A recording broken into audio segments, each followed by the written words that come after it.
अनंत काल से संसार में परिभ्रमण करते हुए संसारी प्राणी वस्तुतः ये भूल गया कि संसार मेरा ठिकाना नहीं है। जिस माँ के गर्भ से वो जन्म लेता है, जिस पिता के लालन पालन से वो बड़ा होता है, जिन मित्रों और परिवार के बीच में वो अपना बचपन और जवानी व्यतीत करता है, अगर एक दृष्टि से देखा जाए तो ऐसा महसूस होने लगता है कि जैसे भव भव से यही लोग मेरे साथ रहे हैं और आगे भी कई भवों तक शायद हमारा आपस में संपर्क रहने वाला है।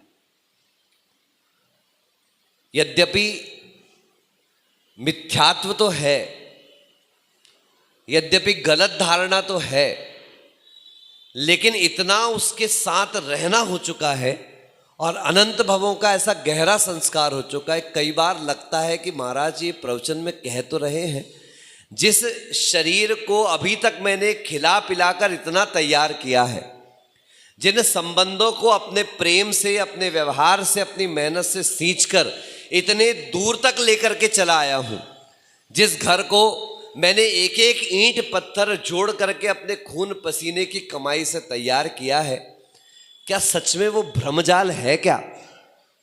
इतना सब कुछ जो घर में दिख रहा है, मंदिर में कितना भी अच्छा प्रवचन सुन लेता हूं, कितने भी मन से, अच्छे दिल से साधुओं को आहार दान कर देता हूं, कितना भी साधु संगति में विहार और स्वाध्याय कर लेता हूं, लेकिन एक सुकून कहां जाकर के मिलता है? उसी घर में जाकर के मिलता है।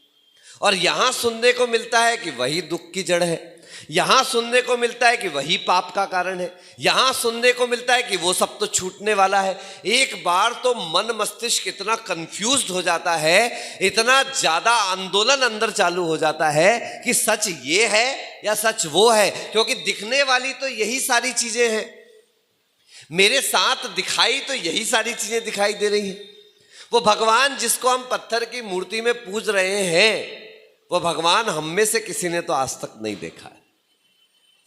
गुरु जो मार्ग आपको बता रहे हैं, वो खुद जिस मार्ग पर चल रहे हैं, कितना कठिन मार्ग है कि पूरे समय वहां जीवन में कभी शरीर संबंधी दुख है, कभी व्यवहार संबंधी दुख है, कभी मानसिक दुख हो जाता है, ना जाने कितनी प्रकार की तकलीफें हैं। तो महाराज जो आप कह रहे हो वो भ्रम है, कई बार तो ऐसा महसूस होने लगता है। लेकिन जीवन में जब कभी देव, शास्त्र और गुरु की बातों पर श्रद्धान गहरा पड़ता चला जाता है और संसार में भी कोई ऐसा गहरा अनुभव हो जाता है कि जिससे हमें संसार, शरीर और भोगों की नश्वरता का आभास होता है, तब हमें पता चलता है कि कितना बड़ा भ्रम है, कितना बड़ा माया जाल है जो हमारे चारों तरफ बिखरा पड़ा हुआ है, जो बिल्कुल सत्य प्रतीत होता है, लेकिन वास्तविकता में वो जीवन का समीचीन सत्य नहीं। आपको याद होगा एक दिन मैंने आपको कहा था, only the real eyes can realise the real lies. क्या कहा?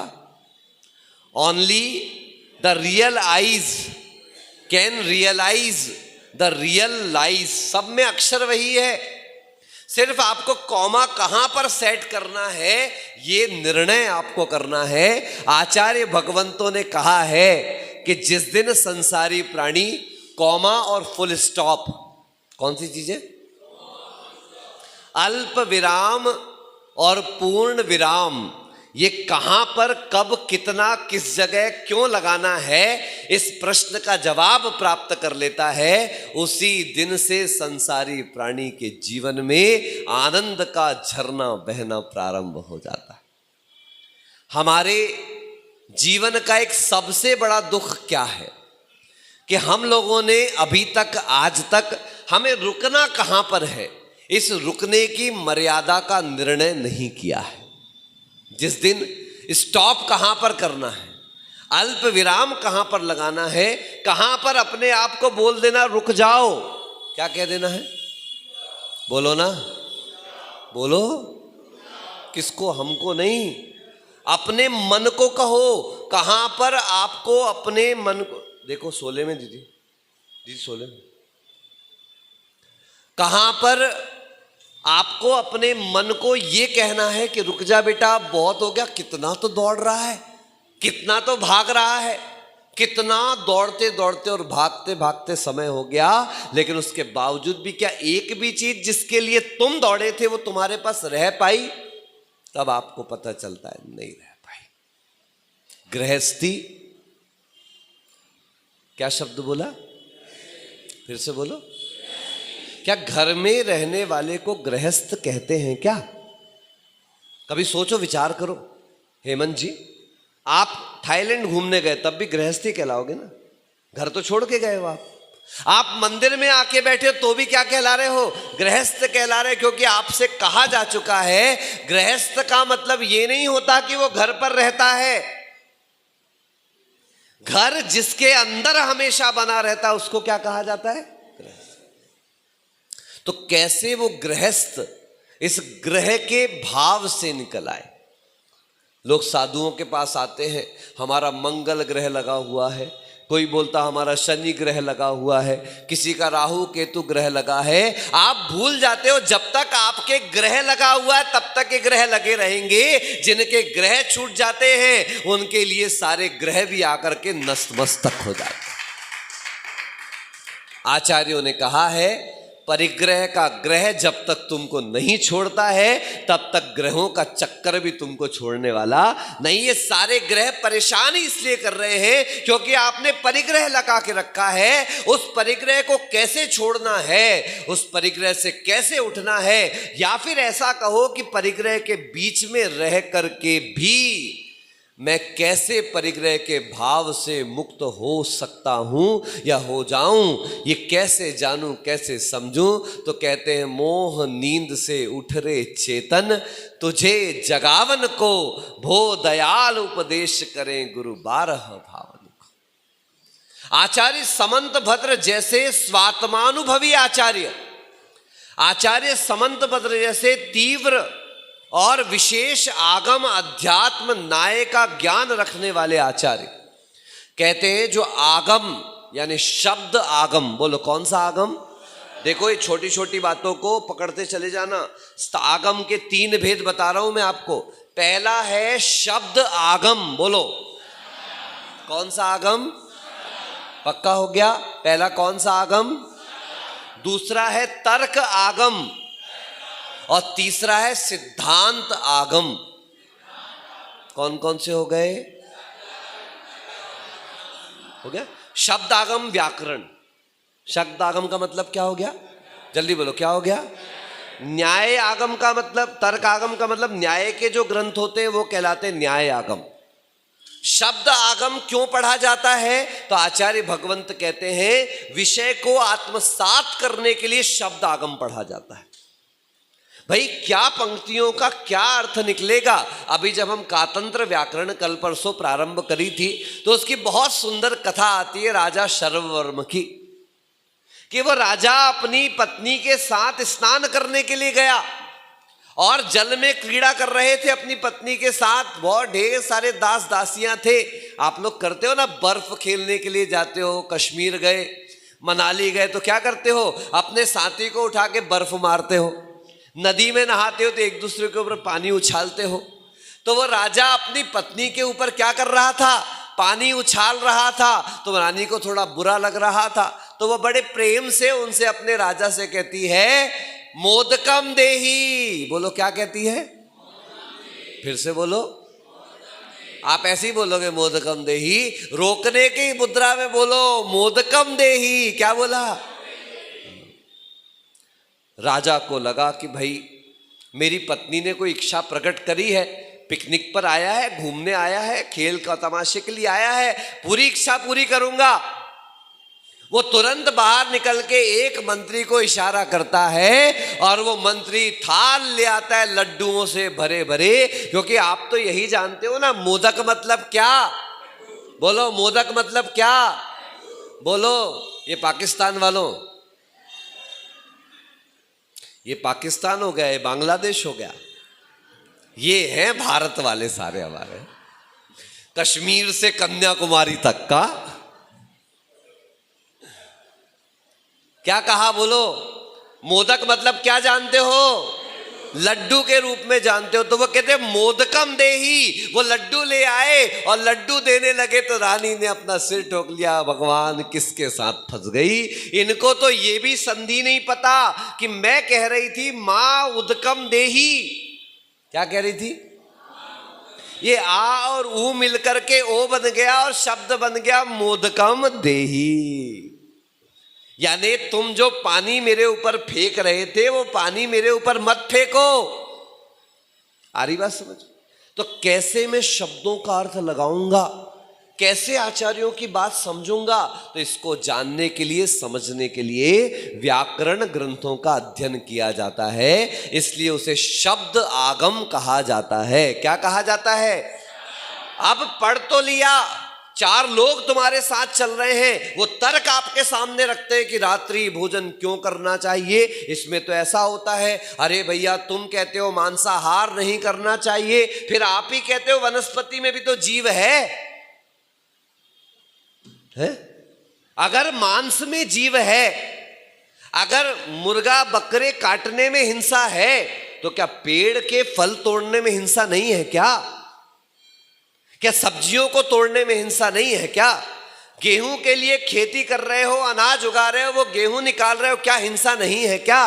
तब हमारे दिगंबर जैनाचार्य कहते ध्यान से सुनो, पंचेंद्रिय के शरीर में 5 इंद्रियां हैं, स्पर्शन भी है, रसना भी है, घ्राण भी है, चक्षु भी है और कर्ण भी है, और सबसे बड़ी बात उनके पास मन भी है, जो मन हित और अहित का विचार करता है। और आचार्य भगवंत कहते हैं जिसके पास जितनी ज्यादा इंद्रियां हैं उसको सुख भी उतना ज्यादा है और उसको दुख भी उतना ज्यादा है, उसको आनंद भी उतना है और उसको कष्ट भी उतना है। याद रखें, अगर पंचेंद्रिय जीव जो पाप करता है वो नरक जाता है, 7वें नरक तक जा सकता है, लेकिन एकेंद्रिय प्राणी जो है, असंगी प्राणी जो है, वो पहले नरक से नीचे, एक इंद्रिय तो नरक जाता ही नहीं है, लेकिन असंगी प्राणी पहले नरक से नीचे नहीं जा सकते।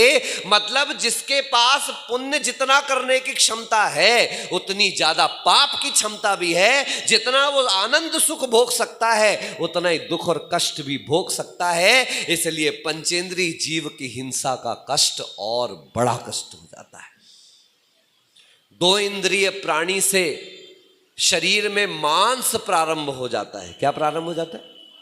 एक इंद्रिय प्राणी के शरीर में मांस नहीं है। आज तक किसी पेड़ में से खून निकलते नहीं देखा होगा, आज तक किसी पेड़ से पीप निकलते नहीं देखी होगी, आज तक किसी पेड़ से आपने सप्त धातुएं निकलते नहीं देखी होगी। और वहीं कोई इल्ली आ जाए तो इल्ली के शरीर में भी पीप रक्त आदि निकल जाता है। इसलिए 2 इंद्रिय के ऊपर के प्राणियों में रक्त मांस आदि का निर्माण हो चुका रहता है। इसलिए उनकी हिंसा महा खतरनाक और अशुभ द्रव्य के सहित रहती है। इसलिए उन जीवों को कभी मारा नहीं जाता।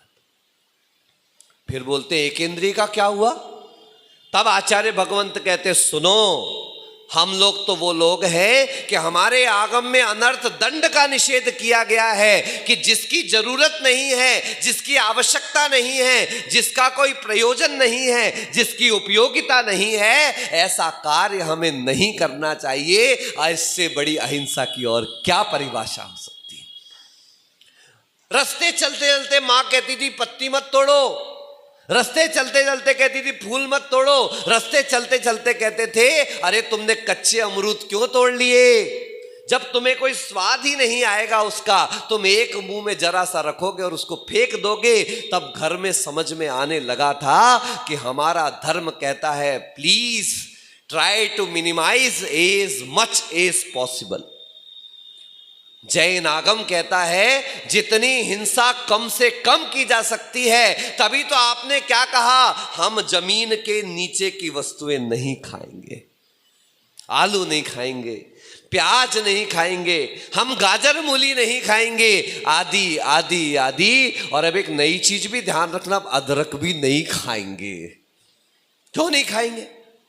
क्योंकि जमीन के नीचे सूर्य का प्रकाश नहीं पहुंचता, वहां पर लगातार पानी की मात्रा बनी रहती है, नमी बनी रहती है। इस कारण धरती के नीचे उत्पन्न होने वाले जो पदार्थ हैं, जो वनस्पतियां हैं, उनमें बहुतायत में निगोद जीवों का वास रहता है। निगोद जो एक शरीर में अनंत अनंत निवास करते हैं, इसलिए उन वस्तुओं का सेवन करने से अनंतानंत प्राणियों की हिंसा का दोष आपको लगता है। हमारा सारा धर्म अगर टिका है तो किस पर? अहिंसा धर्म पर टिका है।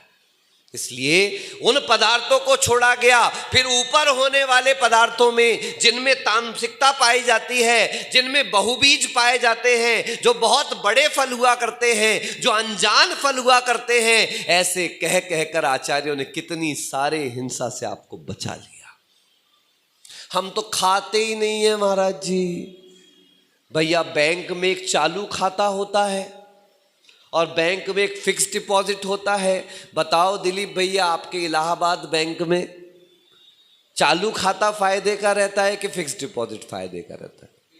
डेफिनेट सी बात है, चालू खाते में कोई आपको फायदा नहीं है। मगर जिस दिन से आपने अपने अमाउंट को फिक्स डिपॉजिट कर दिया, उसी दिन से उसका ब्याज बनना प्रारंभ हो जाता है, उसमें आपकी वृद्धि होना चालू हो जाती है। यह संकल्प और नियम का प्रभाव हुआ करता है। और तो और फिर हमारे जैन श्रावकों ने क्या किया? हम भैया अष्टानिका में एक बार भोजन करेंगे, 2 बार भोजन करेंगे, हम पर्यूषण में हरी वनस्पतियां नहीं खाएंगे, हम ऐसा ऐसा करेंगे, 16 कारण में ऐसे नियम लेंगे। और आपसे आगे बढ़कर संत आ गए, आजीवन आजन्म एक बार ही भोजन करेंगे। उसमें भी कितना बड़ा संकल्प! हम अपने लिए बनवाएंगे नहीं, हम अपने लिए कमाएंगे नहीं, हम खुद जाकर बनाएंगे नहीं। बनाने वाले ने अगर बोल दिया आपके लिए बनाया है तो उसका सेवन नहीं करेंगे। क्यों? क्योंकि ये श्रावक अपने लिए भोजन बनाएगा, अपने परिवार के लिए भोजन बनाएगा और बड़े प्यार से कहेगा, साईं इतना दीजिए जामे कुटुंब समाए, मैं भी भूखा ना रहूं और साधु न भूखा जाए। साधु जाता है तो जाए है, अब तो यही हो गया ना। साधु जाता है जाए, हम भूखे ना रहे, हमारा परिवार भूखा ना रहे, पड़ोसी का जमाई भूखा ना रहे, अड़ोसी का भाई भूखा ना रहे, पूरी समाज भूखी ना रहे। महाराज भूखे रहते हैं तो बोलो ना, नहीं नहीं ऐसा तो कोई नहीं कहता। कहता कोई नहीं कहता। तो देखो कितनी बड़ी बात हो गई कि वो जैन श्रावक वो अपने लिए तो हिंसा करता ही है, तो वो सोचता है संत तो षटकाय के जीवों की हिंसा के त्यागी होते हैं, और वो इस भाव से भोजन का निर्माण करता है, पड़गाहन करता है, और सब प्रकार की भाव द्रव्य हिंसा के त्यागी वो दिगंबर मुनिराज अहिंसा धर्म का पालन करते हुए उसके उस द्रव्य को स्वीकार करते हैं। एक एक क्रम से हिंसा छूटते जा रही है, छूटते जा रही है। स्टेप बाय स्टेप वो आगे बढ़ता चला जा रहा है, क्रमिक क्रम से उसका विकास होता चला जाता है। और यही अहिंसा धर्म का पालन उसे एक दिन ऐसे अहिंसा के स्थान पर पहुंचा देता है जहां पहुंचने के बाद सृष्टि का एक कण भी जिनके कारण कभी हिंसा को प्राप्त नहीं होता, ऐसे वीतराग अरहंत पद को प्राप्त कर लेता है। आचार्य समंत भद्र ने इस क्रम का वर्णन अपने ग्रंथ में हमारे सामने रखा है। हर एक व्यक्ति का सामर्थ्य साधु बनने का नहीं होता, हर एक व्यक्ति का सामर्थ्य संत बनने का नहीं होता, हर एक व्यक्ति का सामर्थ्य कठोर तपचर्या करने का नहीं होता। तब वो व्यक्ति पूछता है कि अगर मैं तप नहीं कर पा रहा हूं, अगर मैं संत नहीं बन पा रहा हूं, तो हे मुनिराज मैं ऐसा कौन से मार्ग पर चलूं कि जिससे मैं भी क्रमशः इन पापों से बच सकूं। तब आचार्य समंत भद्र कहते हैं, हे गृहस्थ तू ऐसा योग्य आचरण कर, इन जिन शासन में उन व्रतों का पालन कर, ऐसे सम्यक दर्शन, सम्यक ज्ञान और सम्यक चारित्र को, ऐसे व्रत अणुव्रत और फिर महाव्रतों को धारण कर जिससे तू संत से, तू गृहस्थ से श्रावक बन जाए, श्रावक से संत बन जाए, संत से अरिहंत बन जाए और अरहंत से सिद्ध भगवंत बन जाए। उसका मार्ग आचार्य भगवंत ने रत्न करंडक श्रावकाचार में बताया। किसमें बताया? महाराज जी इतना बड़ा नाम, है श्रावकाचार। ऐसा कैसा आचरण वो गृहस्थ करेगा कि वो श्रावक धर्म के पालन के योग्य हो जाए, और श्रावक धर्म का वो अभ्यास कैसा रहे कि वो उसे संत बनने में सहयोग प्रदान करे। इसे कहते हैं श्रावकाचार। क्या कहते हैं? और जहां पर मूल आचरण का वर्णन किया जाए, यानी दिगंबरत्व का वर्णन किया जाए, उसे कहा जाता है मूलाचार। क्या कहा जाता है? तो श्रावकाचार ग्रंथ, जिसका विशेषण आचार्य भगवंत रखते रत्न करंडक। क्या रखते हैं? करंडक का मतलब होता है पिटारा। क्या होता है? टोकरी भर के रखते हो ना बंद कर करके, तो ये पिटारा है। किसका पिटारा है? तो आचार्य भगवंत कहते हैं सम्यक दर्शन, सम्यक ज्ञान और सम्यक चारित्र रूपी रत्नों का ये पिटारा है रत्न करंडक श्रावकाचार, जिसका मंगलाचरण हम लोगों ने कल नहीं परसों किया था। नमः श्री वर्धमानाय। बोलो। निर्धूत कलिलात्मने सा लोकानाम त्रिलोकानाम यद विद्यादर्पणायते। इसका अर्थ भी मैंने आपको बताया था। मैं उन भगवान वर्धमान को नमस्कार कर रहा हूं जिन्होंने निर्धूत यानी नष्ट कर दिया है कलिल आत्मने, आत्मा में स्थित कलिल यानी कालुष्यता को। वो कालुष्य क्या है? तब कहते हैं घातिया कर्मों का कलंक जिन्होंने नष्ट कर दिया है, ऐसे भगवान वर्धमान को मैं नमस्कार करता हूं। उसके पहले उन्होंने एक शब्द रखा श्री वर्धमानाय। कौन सा? हमेशा भगवान के नाम में किस शब्द का प्रयोग किया जाता है? बोलो। या तो श्रीमान, श्रीमती। आजकल बड़ा शौक चढ़ा, एक सज्जन आए, बोले ये मेरी मिसेज है। क्या है? बोलो। बोलो ना। इतना अच्छा संस्कृत व्याकरण ने नाम दिया था श्रीमान और श्रीमती। श्री का अर्थ लक्ष्मी हुआ करता है, बुद्धि हुआ करता है, ज्ञान हुआ करता है, और ऐसे श्री को धारण करने वाला और वाली श्रीमान श्रीमती कहलाते थे। मगर हम सारे बन गए अंग्रेजों की पूंछ। वो आए, वो तो चले गए, लेकिन अपना सारा मल यहीं पर छोड़ करके चले गए, और हम बोलने लगे अपनी धर्म पत्नी को क्या? बोलो ना। अब आपका पति अगर किसी के सामने बोल दे आशा जी ये मिसेज है, तो कहना एक पड़ेगा, मिसेज मत कहना, मैं आपकी धर्म पत्नी हूं। क्या हूं? बोलो। मैं श्रीमती हूं, मैं वाइफ हो सकती हूं। याद रखना, यह अंग्रेजी की विशेषता आपको बता रहा हूं। जिसे समाज के सामने स्वीकार किया जाता है, जिसे नैतिक और लीगल रूप से स्वीकार किया जाता है, उसे धर्म पत्नी या वाइफ कहा जाता है। लेकिन अ वोमेन, अ मैरिड वोमेन और unmarried women who is staying with some other man without marriage is called the missus for that man. एक ऐसी महिला जो पर पुरुष के साथ रह रही है, और वह उस पुरुष के लिए जब वो परिचय कराएगा अपने, वहां विदेशों में तो बिना शादी के भी रहते थे लोग, अब यहां भी रहने लगे, तो जो ऐसा पुरुष उस महिला को जो रखता है, जब वो शादीशुदा अपनी पत्नी का परिचय कराता है तो लोगों से कहता है शी इज माई वाइफ, और जब उस महिला का परिचय लोगों से कराता है तो कहता है शी इज माई मिसेज। आ रही बात समझ में? आपके यहां शुद्ध भाषा में जिसे रख लिया जाता है उसे मिसेस कहा जाता है, और जिसे घर वाले दान करके प्रेम पूर्वक सम्मान पूर्वक आपको सौंपते हैं उसे धर्म पत्नी या वाइफ कहा जाता है। तो कितना जबरदस्त शब्द है श्री। श्री का मतलब दो प्रकार की लक्ष्मी, अंतरंग की केवल ज्ञान लक्ष्मी और बाहर से समव शरण आदि विभूति को भी श्री कहा जाता है। ऐसे भगवान वर्धमान जो बाहर से समव शरण पर विराजमान है और अंतरंग कारण है केवल ज्ञान की उत्पत्ति, ऐसे भगवान वर्धमान को मैं नमस्कार करता हूं। सा लोकानाम त्रिलोकानाम, मतलब आलोक सहित लोक को जानने वाले, ऐसे तीनों लोकों के हर एक पदार्थ को जो जान लेते हैं। कैसे? जैसे दर्पण के सामने दर्पण लग दिया जाए तो उस दर्पण में इधर अनंत दर्पण दिखेंगे, इधर अनंत दर्पण दिखेंगे। ऐसे प्रत्येक द्रव्य की हो चुकी अनंत और होने वाली अनंत पर्यायों को जानने वाले ऐसे वर्धमान भगवान को मैं नमस्कार करता हूं। आगे का विषय कल देखेंगे। बोलिए आचार्य श्री भद्रबाहु सागर जी मुनि महाराज की।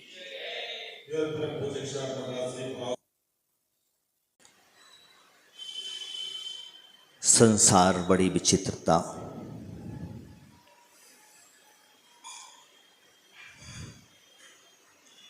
संसार में रहते रहते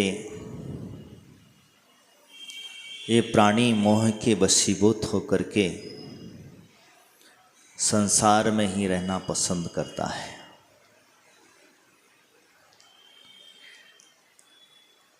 न जाने क्यों इसे संसार में अच्छा लगता है। कई वैराग्य के क्षण आते हैं, लेकिन उन वैराग्य के क्षणों में कभी वैराग्य नहीं आता। क्यों नहीं आता? कभी हमने विचार ही नहीं किया। और वैराग्य आ भी जाता है तो थोड़ा बहुत क्षणिक आता है और चला जाता है। ऐसी ही एक घटना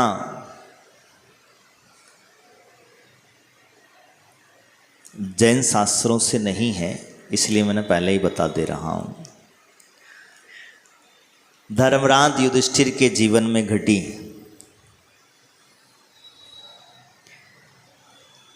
धर्मराज युधिष्ठिर को स्वर्ग का देव स्वर्ग ले जाना चाहता था। और जब स्वर्ग ले जा रहा था तो ले जाते कई बीच में परीक्षाओं को देते हुए पहाड़ों की चढ़ाई, कई नदियों का तेज बहाव, कई कटीले पत्थरे रास्ते, और धीरे धीरे वहाँ तक पहुँच गया। स्वर्ग के दरवाजे तक पहुँचा। उसके साथ में एक कुत्ता चल रहा था। समझना बात को। एक कुत्ता चल रहा था तो कुत्ता चलते चलते वो भी उसके साथ पहुंच गया। किसके साथ? धर्मराज युधिष्ठिर के साथ। दरवाजे पर दोनों पहुंचते हैं। पहुंचते ही स्वर्ग का दरवाजे पर जो देव था वो प्रकट होता है। वो कहता है, धर्मराज युधिष्ठिर आपका स्वागत है। स्वागत करने की जब बात कही तो ठीक है, लेकिन आप अकेले अंदर आ सकते हैं, ये कुत्ता अंदर नहीं आएगा। मतलब आप अकेले अंदर आ सकते हैं, लेकिन ये कुत्ता अंदर नहीं आएगा। धर्मराज युधिष्ठिर ने कहा, कुत्ता नहीं आएगा तो मैं भी नहीं आऊंगा। बोले क्यों? जिन कठिनाइयों से मैं गुजर करके आया हूँ वही कठिनाइयों से कुत्ते भी गुजर करके आया है। तो मिलना तो दोनों को स्वर्ग में जाना। जिन कठिनाइयों से मैं यहाँ तक पहुँचा हूँ वही कठिनाइयों से कुत्ता पहुँचा है। तो जाएंगे तो दोनों जाएंगे, नहीं तो हम वापस जा रहे हैं। समझना बात को। स्वर्ग का देव उसकी परीक्षा ले रहा था। उसने कहा, स्वर्ग में आपका स्वागत है। अंदर ले लिया गया। कौन को? दोनों को अंदर ले लिया गया। वो जैसे ही अंदर गया वो कुत्ता बन गया देव। कौन बन गया? देव बन गया। वो कुत्ता नहीं रहा। आगे उसका स्वागत करने के लिए जो उनके विरोधी थे कौरव, वो आके खड़े हो गए और उन्होंने कहा, पहचाना धर्मराज युधिष्ठिर, आखिर अपना मिलना हो ही गया। वहाँ दोनों आपस में लड़े, दोनों आपस में लड़ाइयाँ करें, एक छोटे से राज्य के लिए, एक राज्य संपदा के लिए, लक्ष्मी जिसको कहते हैं, और एक दूसरे के ऊपर अस्त्र शस्त्र चलाएं। धर्मराज युधिष्ठिर बड़ा आश्चर्यचकित हुआ। उसने कहा, इतना पापी जीव और वो भी स्वर्ग में?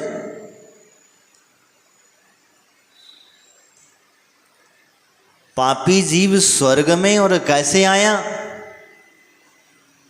तो जो देव कहता है, देखो जो व्यक्ति युद्ध लड़ते लड़ते वीर गति को प्राप्त हो जाता है उसे स्वर्ग मिलता ही मिलता है, ऐसा लिखा हुआ है। तो इसीलिए तो सब स्वर्ग आने वाले, क्योंकि युद्ध लड़े, वीर गति को प्राप्त हुए। तो उसने कहा, ठीक, अब मिल गए तो कोई बात नहीं। आगे बढ़ते हैं। आगे बढ़ा कर उसने कहा, मेरे भाई कहाँ गए? जो 4 भाई और द्रौपदी थी वो कहाँ गए? तो चलो, तुम्हारे भाइयों से मिलना है तो समझना बात को। वो ले जाकर के नरक ले गया। और जब नरक ले गया तो नरक ले जाकर के उसने जब दिखाया कि बोले, ये आवाज़ें किसकी आ रही हैं? उनकी मिलना चाहता हूँ, क्योंकि चिर परिचित आवाज़ें थीं, अपने भाइयों की आवाज़ें थीं, और आवाज़ें सुनकर के वो तो बेचारा परेशान हो गया। और जब परेशान हुआ तो कहते हैं धीरे धीरे परेशानी उसकी और बढ़ती चली गई और बढ़ती चले। उसने कहा, मुझे पहले इस आवाज़ वाले के पास लेकर के चलाओ।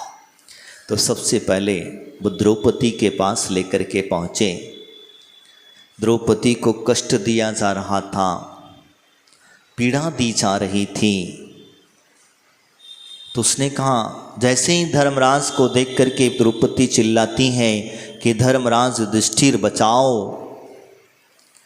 आपके आने से हमें थोड़ी सी शांति मिलती है, आप कुछ तो रास्ता खोजें, कुछ तो बात करें।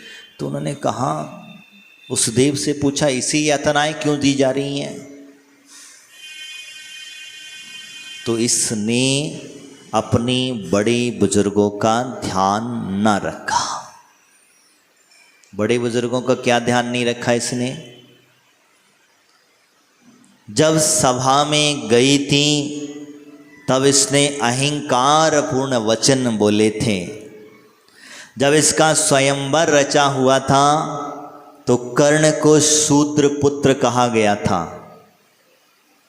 कि मैं शूद्र पुत्र से शादी नहीं करूंगी।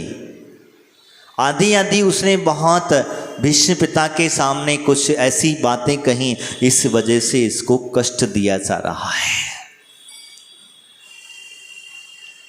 धर्मराज युधिष्ठिर बेचारे परेशान हुए। ठीक है, छोटी सी गलती अगर हमसे हुई है और उसका इतना बड़ा कष्ट मिल रहा है, एक जीवन में गलती करी उसमें नरक में जाकर कितनी बड़ी यातनाएं मिल रही हैं। तो उसने कहा, मेरा भाई अर्जुन कहाँ है? अर्जुन के पास चला गया। वहाँ उसके मुंह में मूसला वाण आदि घुसाए जा रहे थे। तो बोले, इसने क्या गलती करी? इसने क्या गलती करी? इसको इतनी यातनाएं दी जा रही हैं, इतनी पीड़ाएं दी जा रही हैं। तब उसने बताया कि इसने एकलव्य का क्या करवाया? अंगूठा दान में दिलवाया। इसने भौंकते हुए कुत्ते के मुंह में क्या किया? जो परेशान कर रहा था, पीड़ा दे रहा था, तकलीफ दे रहा था, उसका मुंह उसने बाणों से, ऐसा ही था कुछ, आए? क्या हुआ? किसने भरा था? हाँ, लेकिन निमित्त किसका था? क्योंकि उस कुत्ते के मुंह में जो बाण एकलव्य ने भरे थे वो निमित्त इसलिए क्योंकि वो अर्जुन से श्रेष्ठ धनुर्धर बनना चाहता था। समझना, घटना को पूरी को सुनना फिर बताएं। वो जब उसके मुंह में जो है बाण भरे गए थे, इसीलिए इसके लिए मुंह में भी ठूसा जा रहा है, बाणों से ठूस ठूस करके उसको तकलीफ यातनाएं दी जा रही। बोले मेरा भीम कहाँ है? तो भीम के पास ले जाया गया। भीम के पैरों को उठा उठा करके चीरा जा रहा था, पीड़ाएं दी जा रही थी, अनेक अनेक तकलीफें दी जा रही थी। बोले इसको यातना क्यों दी जा रही है? जैन धर्म में नारायण ही प्रति नारायण का वध करते हैं। ध्यान से समझना, जरासंध प्रति नारायण था। कौन था? और नारायण श्री कृष्ण नारायण थे। लेकिन इन लोगों में उसको उल्टा कर दिया गया। उन्होंने भीम ने जरासंध का वध किया। क्या किया? जरासंध का वध किया। और जरासंध का वध, जरासंध को उन लोग कहते हैं कि एक वरदान था कि अगर उसको ऐसे फेंक दिया जाएगा तो वापस आकर के जुड़ जाएगा, यानी कि उसे कोई मार नहीं सकता। तो इसने क्या किया? उसको चीर करके अल्टी पल्टी फेंक दिया, उल्टी दिशा में फेंक दिया, तो वो कभी वापस जुड़ ही नहीं सकता। यानी कि इसने जरासंध को मारा, यानी कि गलत, यानी उससे मारा, मायाचारी पूर्णवक मारा। इसे जो युद्ध के नियमों के विरुद्ध उसको मारा, इसीलिए इसको यातना दी जा रही है। कौरवों का बड़ा भाई क्या नाम था? दुर्योधन। दुर्योधन को उनकी मां ने वज्र का बना दिया था, ऐसा कहते हैं। जैन शास्त्रों में नहीं है, ध्यान रखना, नहीं तो पकड़ लोगे भी। उसको वज्र का बना दिया गया था, लेकिन कुछ अंग जो थे वो जो है वज्र के नहीं बन पाए। कौन से अंग? जो उसने जो पत्ते लपेट करके रखे थे वो किसी को पता ही नहीं था। उसे वज्र का बनने का मतलब यानी कि आंखों की दृष्टि, समझना बात को। जिनकी आंखों की दृष्टि पर पट्टी लगी हुई थी, उसकी माँ कितने दिनों से पट्टी बांध करके रखी थी, वो साधना उनकी काम आई। और वो जैसे ही पट्टी खोली, दुर्योधन का पूरा शरीर कैसा बन गया? वज्र का बन गया। तो इसीलिए जब वज्र का बन गया तो जो शरीर उसका नहीं दिख पाया, जो शरीर छुपा रहा, वो शरीर कमजोर बना रहा। तो उसने क्या करा? जो कमजोर जगह थी वहीं से उसे मारा था, इसलिए इसको यातना दी जा रही।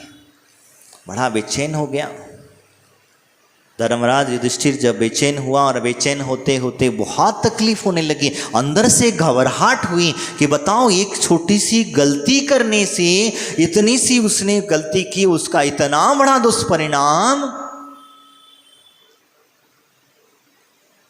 और जो जीव गलतियों पे गलती, गलतियों पे गलती, जीवों की हिंसा, लोगों को पीड़ा परेशानी, उनका क्या हाल होगा? समझ रहे? जो व्यक्ति इतने दूसरे जीवों को पीड़ा देता है, जो जीव दूसरों को तकलीफ देता है, जो दूसरों को अन्य अपने धन लक्ष्मी को चुराने की कोशिश करता है, अपने हड़पने की कोशिश करता है, झूठ बोलता है, आदि आदि जो 5 पाप हमारे यहाँ कहे गए हैं, उन 5 पापों में रत पत रहता है, वो व्यक्ति की क्या हालत होगी? धन उसी का श्रेष्ठ माना जाता है जो व्यक्ति धर्म में लगा देता है, उसी का श्रेष्ठ माना जाता। नहीं तो धन है पड़ा रहेगा, बाकर के बाद में क्या बनोगे? उसकी रखवाली करने के लिए उसी तिजोरी में, अब आजकल तिजोरी का जमाना गया महाराज, बैंक में पटक देता है, वहाँ कैसे बनोगे? पहले था खजाना अपने गुप्त के जगह पर रखा रहता था, आजकल तो सब कागजों पे चढ़ा हुआ है। तब उसने अंत में नकुल और सहदेव की चर्चा करी कि वो दोनों कहाँ हैं, उनको देखना है। उस देव ने कहा उनको देख, नहीं अब मुझे नहीं देखना है। तो वो धर्मराज युधिष्ठिर कहते हैं कि इन लोगों की गलती क्या थी? इन तीनों की कोई गलती नहीं थी, गलती तो मेरी थी। बोले हैं क्या गलती थी? मैं अगर जुआ नहीं खेलता, चौपर नहीं खेलता,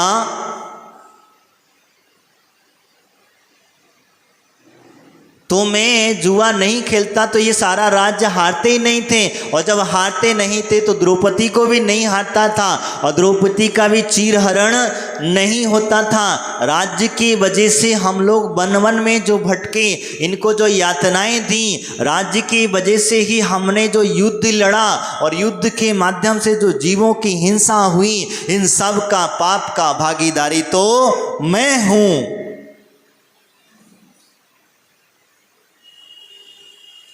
तो इसीलिए मैं सबका पाप का भागीदारी हूं, और जब मैं पाप का भागीदारी हूं तो इनको यातना देने का मतलब नहीं होता है, और मुझे स्वर्ग मिल रहा है और इन्हें नरक में जाना पड़ रहा है।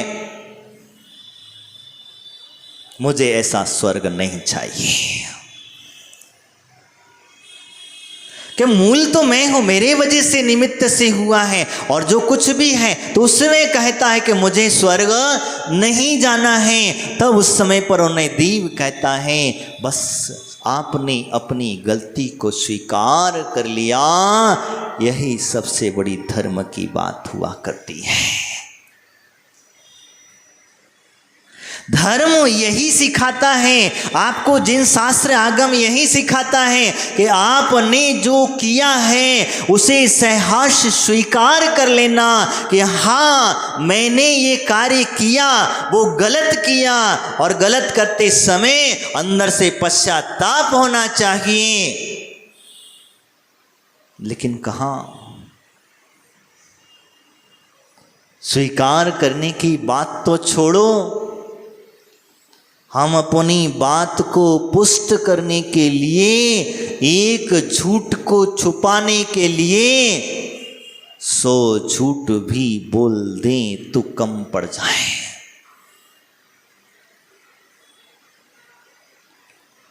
100 झूठ भी बोल दे तब भी हमारे लिए कम पड़ जाए, लेकिन तब भी हमारे नाम के आगे लगाया जाता है धर्मात्मा फला फला चंदी।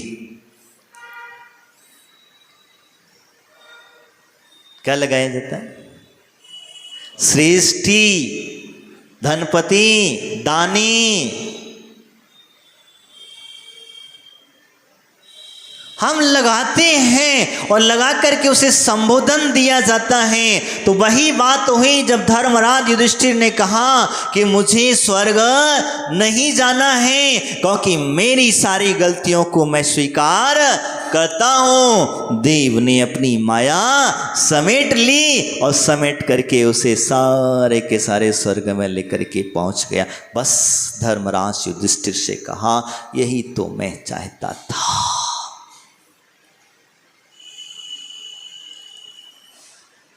वो कोई भीम को कोई यातनाएं नरक नहीं दिखाया, द्रौपदी को कष्ट नहीं दिखाया, अर्जुन को कोई कष्ट नहीं दिखाया, लेकिन इन सब चीज़ों से एक बहुत बड़ी संदेश हमें मिलता है कि हम छोटी सी हिंसा करते हैं, छोटा सा भी हम पाप करते हैं तो हमें इस बात का विचार करना चाहिए, चिंतन करना चाहिए कि अगर हमने छोटा सा पाप किया है तो इसका परिणाम क्या होगा। और जो व्यक्ति परिणाम की चिंता कर लेता है उसे पाप करने के कार्य मन ही नहीं होता है। मन होगा, आपको पता चल जाए कि फला जगह जाओगे तो कुएं में गिरोगे, तो जाओगे क्या? पता चल जाए। लेकिन आपका मोही प्राणी, आज का मोही प्राणी ऐसा हो गया है, पता चल जाए कि यहाँ जाने के बाद कुएं में गिरना ही गिरोगे तो वो कहता है बहुत अच्छा है, कुएं की गहराई तो नाप करके आ जाएंगे हम।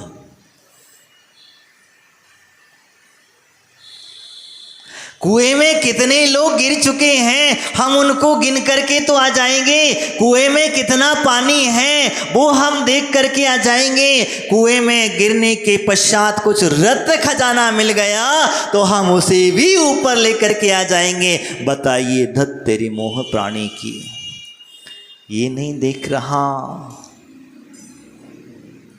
कि कितना बड़ा कष्ट मुझे प्राप्त होने वाला है। उस कष्ट से निकलने का रास्ता नहीं खोज रहा, वो तो कुएं में गिर करके और कुएं में डूबने की बात कर रहा है। आज की स्थितियां वही होती चली जा रही हैं। धीरे धीरे करके हम अपने कार्य में, हम अपने धर्म ध्यान को छोड़ करके अधर्म के मार्ग पर चल रहे हैं। हम धर्म ध्यान में बस करते क्या है, क्रियाकांड कर लिया, हो गया काम, भगवान का अभिषेक हो गया, हमारा स्वर्ग पक्का, हम बन गए तीर्थंकर। हमने पूजा कर ली, हमने स्वाध्याय कर लिया, हमने गुरुओं को दान आदि दे दिया, बस हमारा कार्य संपन्न हो गया, बाकी का कोई नहीं दे। ठीक है, कर ले तो अच्छी बात है, लेकिन करते समय एक चीज़ याद रखना, मैंने बीच में भी बताया था, कहीं अपन LKG UKG में की पढ़ाई अगर पूरी कर ली हो तो पहले दूसरे तीसरे क्रम से पढ़ते चले जाना।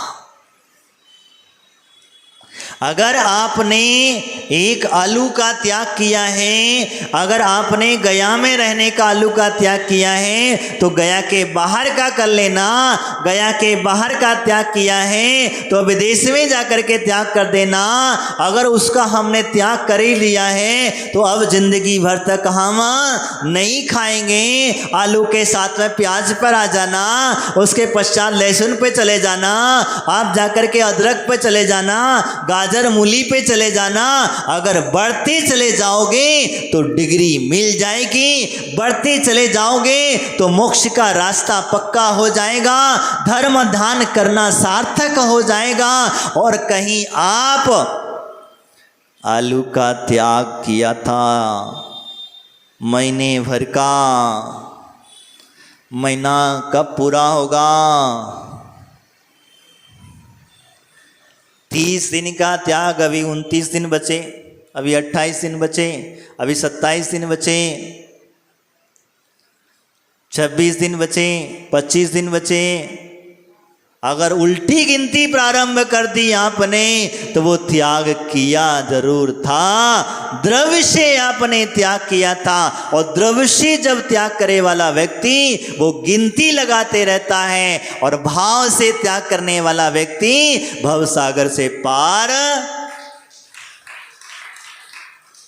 इसीलिए तो कहा जाता है उल्टा नहीं चलना, आगे चलने की कोशिश करना, दिन प्रतिदिन बढ़ते जाने की कोशिश करना। और जो व्यक्ति दिन प्रतिदिन बढ़ता चला जाता है वही व्यक्ति भवसागर से पार हो जाता है। उन पांचों भाइयों की जो घटना घटी वो कुछ जैन सिद्धांत के अलग थी, इसीलिए मैंने आपको पहले ही कह दिया था, कहीं आप पकड़ करके मत बैठ जाना। महाराज ने कहा था, घटना बड़ी अच्छी लगी इसीलिए मैंने आपको बताई कि वास्तविकता स्थितियाँ, इनसे हमें बोध मिलता है, इससे हमें सीखने को मिलता है कि बताओ एक द्रौपदी ने छोटी सी गलती करी, उसे नरक में जा करके यातनाएं झेलना पड़ी। अपने बड़े बुजुर्गों को अपशब्द कहें, बड़े बुजुर्गों के सामने ऊंची आवाज में कहीं, अपने बड़े बुजुर्गों के सामने दूसरे को साथ दिया। इनकी महिलाएं हैं, माताएं हैं, और माताएं बेटियां हैं, तो उन्होंने कभी भी अपने बड़े बुजुर्गों के सामने ऊंची आवाज में बात करना चाहिए क्या? क्या होता है इससे? जो व्यक्ति घर की छोटे लोग होते हैं, बड़े लोगों के सामने जब बड़ी ऊंची आवाज में बात करते हैं, तो इनसे समझना कि इसके अंदर में मान कसाएं और जागरूक हो चुकी हैं। भले ही लाख हमारे ऊपर प्रेशर आए, भले ही लाख हमें पर कुल गला भी क्यों ना घोट दें, लेकिन मुख से वचन ऐसे ही निकलना चाहिए। तो इसीलिए वो बात को ध्यान रखना। वो द्रौपदी का संकेत आपको कहता है। अर्जुन के मुख में बाण डाले जा रहे थे, उसने एक के निमित्त कुत्ते के मुख में बाण डाले गए थे। एकलव्य को श्रेष्ठ धनुर्धारी प्रसिद्ध न हो पाए, इसलिए उसका अंगूठा दान में दिला दिया गया था। तो इस चीज से ध्यान में रखना, कहीं आपके निमित्त, आपके द्रव्य कमाने के निमित्त, आपके पुण्य कमाने के निमित्त, आप जो पूजा पाठ आदि कर रहे हैं उसके निमित्त, आप दान आदि जो दे रहे हैं उसके निमित्त कहीं अधिक हिंसा तो नहीं हो रही। अल्प हिंसा तो आपको क्षमा है, अधिक हिंसा का मतलब ये होता है किसी पंच इंद्रिय जीवों का अधिक घात तो नहीं होता। जो कसाई खाने, आजकल तो कई लोग जैनी भाइयों कसाईयों खाने में भी अपना द्रव्य लगा दिए जाते हैं। एक हैदराबाद में नाम आया था, पहले सुना था, जो है अरहंत नाम आया था, बाद में पता नहीं क्या हुआ, लेकिन जब पता चला कि एक जैनी भाई उसका पार्टनर है।